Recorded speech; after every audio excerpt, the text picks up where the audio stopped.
Balaca TV. Cırtdanın nağılı. Biri var idi, biri yox idi. Bir nənə var idi. Bu nənənin bir balaca nəvəsi vardı. Nəvə o qədər balacaydı ki, ona cırtdan deyərdilər. Bir gün cırtdan gördü ki, qonşu uşaqları meşəyə oduna gedirlər. Gəlib nənəsinə dedi: "Ay nənə, uşaqlarla oduna mən də gedəcəyəm." Nənə uşaqları çağırıb hərəsinə bir parça yağ yaxmacı verdi. Cırtdanı da onlara tapşırdı. Yolda cırtdan özünü yerə vurub getmədi. Yoldaşları dedilər: "Ay cırtdan, niyə gəlmirsən?" Cırtdan dedi: "Nənəm məni sizə tapşırıb, məni belinizə alıb aparın." Yoldaşları onu növbə ilə bellərini alıb meşəyə gətirdilər. Uşaqlar başladılar odun yığmağa. Gördülər ki, cırtdan yığmır. Dedilər: "Ay cırtdan, sən niyə odun yığmırsan?" Cırtdan cavab verdi: "Nənəm məni sizə tapşırıb, mənə də yığın." Uşaqlar ona da odun yığdılar. Sonra hər kəs öz odununu şələ bağlayıb belinə aldı. Gördülər, cırtdan oturub baxır. Ona dedilər: "Ay cırtdan, sən niyə odununu götürmürsən?" Cırtdan cavab verdi: "Nənəm məni sizə tapşırıb, mənim odunumu da götürün." Uşaqlar əlaciz qalıb, onun da odununu bellərinə götürdülər.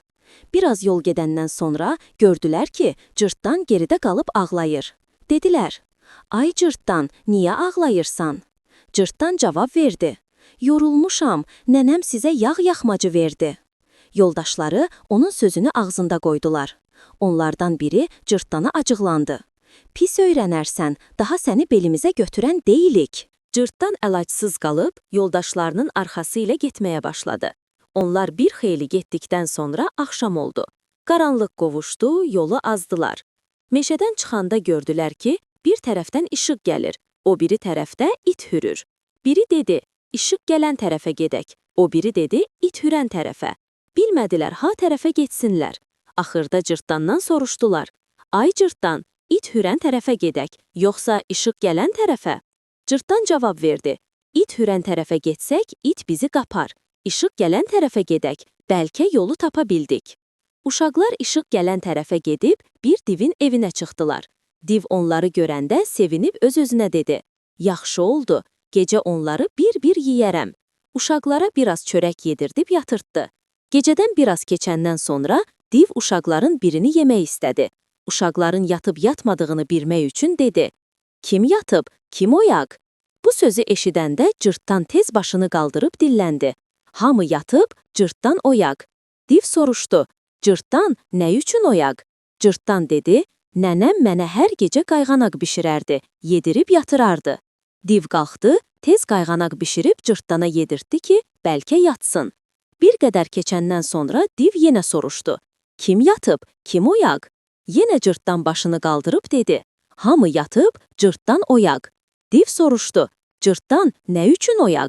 "Hər gecə nənəm mənə çaydan xəlbirlə su gətirərdi." Div ayağa qalxdı, bir xəlbir götürüb çaydan su gətirməyə getdi. Cırtdan da tez yoldaşlarını oyadıb dedi: "Bu div bizi yemək istəyir, qalxın, qaçaq."